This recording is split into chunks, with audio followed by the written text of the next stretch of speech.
qoyska Caashe Ilyas oo ahayd gabadhii 12 jirka ahayd ee la kubsaday kadibna lagu dilay magaalada Gaalkacyo ayaa dhaliilay qaabka loo wado baaritaanka lagu sameynayo dadkii ka dambeeyay dilkii lagu la kacay gabadhooda.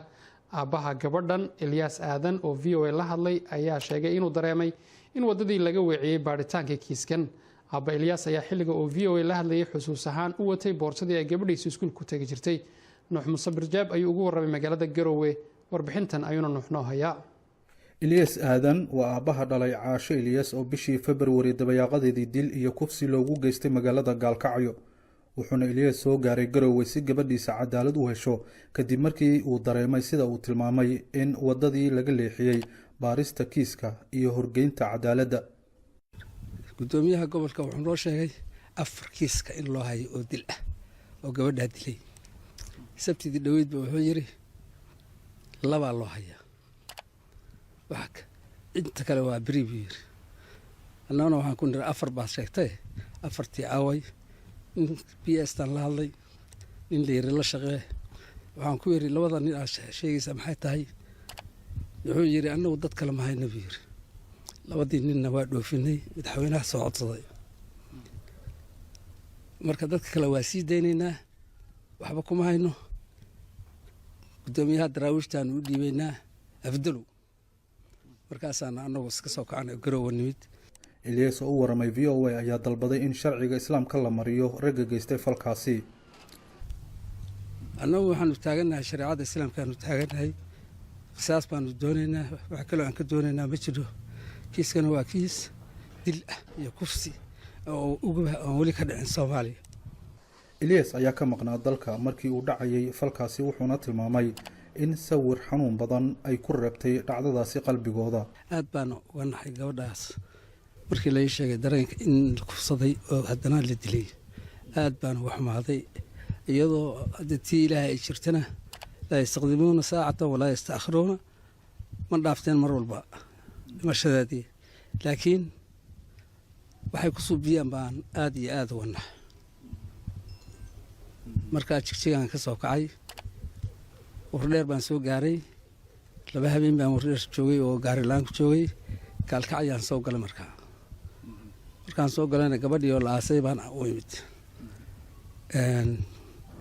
dadkii loo hayayna dad deriskayaga ay ahaayeen oo 2 boos baan iga xigtay guriga intaa la goobahayayna iyagu hawshaasi ku jireen gabadhiina waa jir dileen ilbay ka tuureen ilkaa waa ka daadiyeen xabadka waa ka garaaceen way dagaalantay markii dambana dee waxay doonayeen bay subiyeen gabadhiina markii dambe qabrigeedii baa la qoday oo la diyaariyey laakiin waa suurtoobi weyday saan maqlay guriga ha loo dhigaa la yiri 11 saac habeenimo baa guriga la dhigay iyadoo jawaan ku jida madaxana bac uga jiro baa la keenay meeshaas. halkaas ayaa laga qaaday isbitaalka la geeyay DNA baa laga qaaday kabacdi markaas la aas.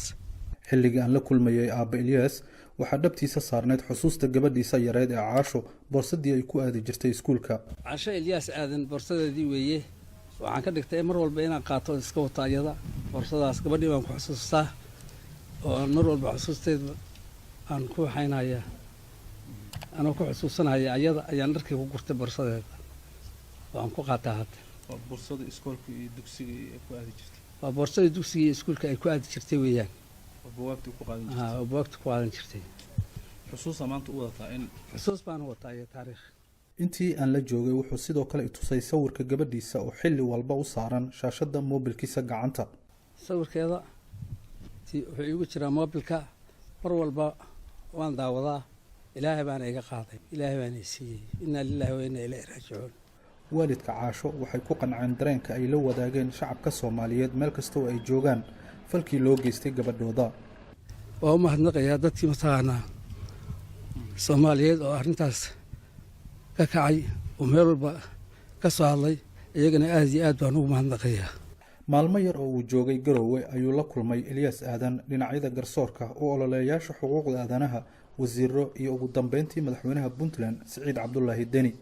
waan soo dhaweeyay kiiskan annaka ayaa aad ugu baahan buu yiri dadkaasuna waa dil buu yiri haddana haddaad shakadeen waxaan dirayaa qolyahan maartay guddi baan dirayaa buu yiri abukaatayaal iyo la socdaan oo arrinta si fiican u soo baara aniga baad iga warsugaysaan cid kale aad ka warsugaysaan ma jirto dadkiina lama sii dayn karo ayuu madaxweynuhu yiri madaxweyne deni ayaa u ballan qaaday aabaha iyo ehelada caasho cadaalad marsiinta dadkii geystay falkaasi waxaana aad uga xumahay runtii arrintaas oo kale inay meel uun ka dhacdo adduunka ah soomaaliyana inay kasii dhacday puntland aad baan uga sii xumahay waxaan rajaynayaa insha allah iyadoo laamaha amniguna ay hadda ku hayaan baaritaan in si dhaqso ah dadkii eedaysanayaashaha ee dilka foosha xun geystay loo soo cadaaladda loo horkeeni doono waxa ay mudan yihiin la marin doono kadib dilkii caasho maxkamadaha gobolada Nugaal iyo Mudug